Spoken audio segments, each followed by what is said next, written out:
बिस्मिल्लाहिर्रहमानिर्रहीम। अस्सलाम वालेकुम डियर फ्रेंड्स, मैं हूं फौजिया और आप देख रहे हैं मेरा channel health and home by Fauziya. कैसे हैं आप सब लोग? मैं उम्मीद करती हूं कि आप सब ठीक ठाक होंगे, बिल्कुल खैर खैरियत से होंगे। आज की वीडियो में जो चीज़ हम डिस्कस करने जा रहे हैं वो ऐसी तमाम होम्योपैथिक मेडिसिन हैं जो कि कॉन्स्टिपेशन के लिए बहुत ज़्यादा इफेक्टिव हैं।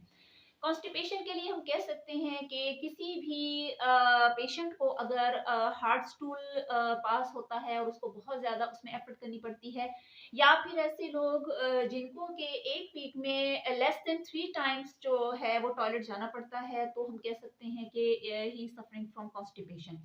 During constipation and during passage of the stool अगर उनको बहुत ज़्यादा एब्डोमिनल पेन होती है, spasmodic type of the pain है, इसके अलावा उनको बहुत ज़्यादा ब्लोटिंग रहती है एब्डोमेन में और फ्लैचुलेंस का भी इशू काफ़ी ज़्यादा रहता है, तो हम कह सकते हैं कि ऐसे लोगों को कॉन्स्टिपेशन का इशू है।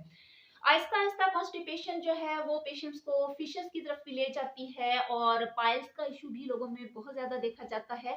इसलिए अगर कॉन्स्टिपेशन को टाइम पे ट्रीट ना किया जाए तो ये आगे मज़ीद मसाइल पैदा करने में काफ़ी ज़्यादा इसका रोल है। जैसा कि आमतौर पे बड़ों बूढ़ों से हमने सुना कहा जाता है कि जो कब्ज़ है ये उम्मुल अमराज है। तो ये ना सिर्फ पाइल्स तक या फिशर्स हैं या समटाइम्स इसमें नासूर तक की बीमारियों को देखा जाता है। ये मसला अंतड़ियों तक जाता-जाता और एब्डोमेन में स्टमक तक के इश्यूज को पैदा कर देता है। इवन दैट कि आपके लिवर की फंक्शनिंग जो है वो भी इससे काफ़ी ज़्यादा इफ़ेक्ट होती है। तो होम्योपैथिक मेडिसिन की अगर बात की जाए तो सबसे पहली जो होम्योपैथिक मेडिसिन है जो कि क्लिनिक्स में काफ़ी ज़्यादा इस्तेमाल होती है वो नक्स वोमिका है। जैसे कि आप सब जानते हैं बेसिकली नक्स वोमिका को मर्दों की मेडिसिन एक समझा जाता है कि वो तमाम मर्द हजरात जो कि शराब नोशी करते हैं या फिर पान गुटखा का इस्तेमाल ज़्यादा करते हैं और इन लोगों में इनका निज़ाम बुरी तरीके से बिगड़ चुका होता है। उन लोगों में जब कॉन्स्टिपेशन का प्रॉब्लम पैदा हो जाता है तो उनको नक्स वोमिका इस्तेमाल करवाई जाती है। नक्स वोमिका सिर्फ मर्दों की ही नहीं बल्कि खवातीन और बच्चों को भी इस्तेमाल करवाई जा सकती है। इसमें अलामात ये इस तरह से देखी जाती हैं कि पेशेंट को इनइफेक्चुअल अर्ज होती है और वो बार-बार टॉयलेट उसको जाना पड़ता है और स्कैंटी स्टूल वो पास करता है। ऐसे तमाम मर्द हज़रात के जो बहुत ज़्यादा शराब नोशी या फिर सिगरेट नोशी का शिकार होते हैं, तो ऐसे लोगों में बहुत ज़्यादा मैदे के अमराज या जीआईटी सिम्पटम्स देखे जा रहे होते हैं जिसमें कि कॉन्स्टिपेशन सरे फ़हरिस्त है। और इसमें जो अलामात देखी जाती हैं पेशेंट को इनइफेक्चुअल अर्ज होती है स्टूल पास करने की जो कि बहुत ज़्यादा स्कैंटी आ रहा होता है और उसको बार-बार टॉयलेट जाना पड़ता है। उसको इस तरह से लगता है कि जैसे उसका पेट सही तरीके से साफ नहीं हुआ है। ऐसे लोगों में पाइल्स का भी प्रॉब्लम देखा जाता है और इनको बहुत ज़्यादा स्कैंटी स्टूल पास हो रहा होता है। एडल्ट्स में भी ये प्रॉब्लम बहुत ज़्यादा आम हो रही होती है। तो ऐसे लोगों को चाहिए कि नक्स वोमिका 200 की एक डोज़ रात को सोते वक़्त ले लें। 2-3 दिन इस तरह से आप इस्तेमाल करें, लेकिन अगर ये क्रॉनिक इश्यू आपका है, काफ़ी पुराना मसला है तो फिर आपको नक्स वोमिका 30 की पोटेंसी में सुबह, दोपहर, शाम 5-5 ड्रॉप्स इसके लेने होंगे। जो दूसरी होम्योपैथिक मेडिसिन है वो एलोमीना है। एलोमीना भी काफ़ी ज़्यादा कॉन्स्टिपेशन के लिए इस्तेमाल करवाई जाती है क्योंकि ऐसी सूरत-ए-हाल जब के मरीज़ को एब्सेंस ऑफ डिज़ायर हो जाए स्टूल पास करने की, यानी कि उसको बिल्कुल भी स्टूल पास करने की फीलिंग्स नहीं आ रही होती है या उसको हाजत पेश नहीं आ रही होती है और इस तरीके से काफ़ी ज़्यादा दिन गुजर चुके हों, एक लंबे अरसे तक उसकी कॉन्स्टिपेशन चल रही हो, तो ऐसी सिचुएशन में एलोमीना को 30 की पोटेंसी में इस्तेमाल करवाया जाता है।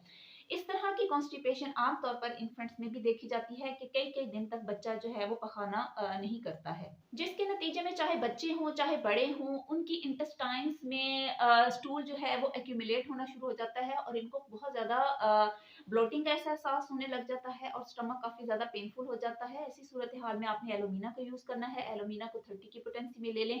सुबह, दोपहर, शाम हल्के से नीम गर्म पानी में इसके 5-5 कतरे आप इस्तेमाल करें। इंशाल्लाह आपको इससे काफ़ी ज़्यादा फ़ायदा होगा क्योंकि एलोमीना इस चीज़ के लिए बहुत ज़्यादा बेस्ट मेडिसिन है।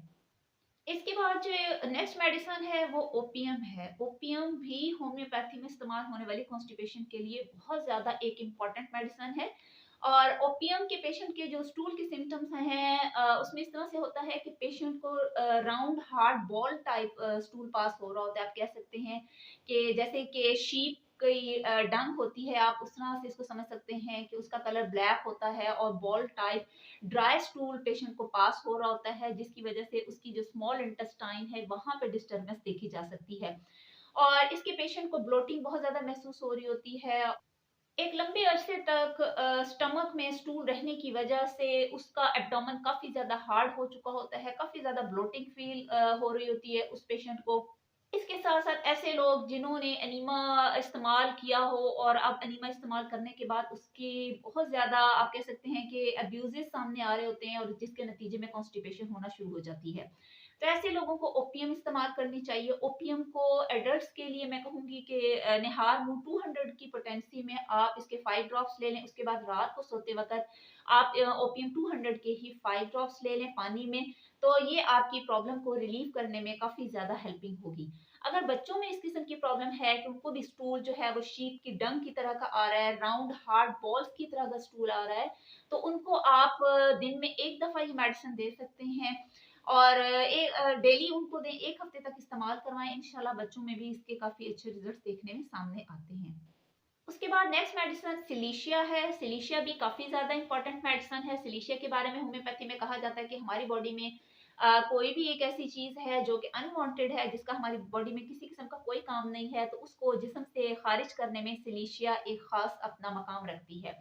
बिल्कुल इसी तरीके से सिलिशिया में कॉन्स्टिपेशन के हवाले से ये देखा जाता है कि जो एनल स्फिंक्टर होता है उसकी कंस्ट्रिक्शन हो जाती है, यानी कि बहुत ज़्यादा सख्ती होने की वजह से एनल स्फिंक्टर में स्टूल जो है वो रिसीड बैक कर जाता है, यानी कि वो पेशेंट स्टूल पास करने के काबिल नहीं होता, बल्कि उसका स्टूल जो है वो बैकवर्ड मूवमेंट उसकी आ रही होती है और जिसकी वजह से उसका पेट बहुत ज़्यादा उसको एब्डोमेन अपना बहुत ज़्यादा टाइट फील होता है, बहुत ज़्यादा पेनफुल महसूस हो रहा होता है और इसमें स्पैज़मोडिक पेन्स भी उस पेशेंट को काफ़ी ज़्यादा फील हो रही होती हैं। ख़वातीन को पीरियड्स के दिनों में भी इस किस्म की अगर कॉन्स्टिपेशन की प्रॉब्लम का सामना करना पड़ता है, तो फिर यहाँ पे आपने सिलिशिया को इस्तेमाल करना है। सिलिशिया को 30 की पोटेंसी में ले लें, सुबह, दोपहर, शाम इसके 5-5 ड्रॉप्स आप इस्तेमाल करें।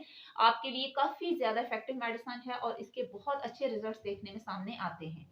एक और लास्ट पे मेडिसिन का ज़िक्र करती चलूँ, ब्रायोनिया एक ऐसी मेडिसिन है जो कि इस तरह की कॉन्स्टिपेशन में काम आती है जबकि स्टूल काफ़ी ज़्यादा हार्ड हो चुका हो, कई दिनों से पेशेंट ने स्टूल पास ना किया हो और उनके स्टूल्स काफ़ी लॉन्ग होते हैं, ऐसे लोगों में लॉन्ग स्टूल पास किए जा रहे होते हैं और इनको थर्स्ट बहुत ज़्यादा लगती है, प्यास इनकी बढ़ चुकी होती है, म्यूकस मेम्ब्रेन्स इनकी ड्राई हो चुकी होती हैं, यानी कि मुँह उनका खुश्क रहता है, इनको प्यास बहुत ज़्यादा लगती है और इनका एब्डोमेन जो है वो बहुत ज़्यादा सेंसिटिव होता है कि वो पेशेंट टच करने से भी पेन महसूस कर रहा होता है। तो ऐसी सूरत हाल में आपने ब्रायोनिया का इस्तेमाल करना है, 30 की पोटेंसी में लें, इंशाल्लाह बहुत ज़्यादा अच्छी मेडिसिन है, बहुत अच्छे इसके रिजल्ट सामने आते हैं और कॉन्स्टिपेशन के मामले में ये काफ़ी ज़्यादा इफेक्टिव मेडिसिन है।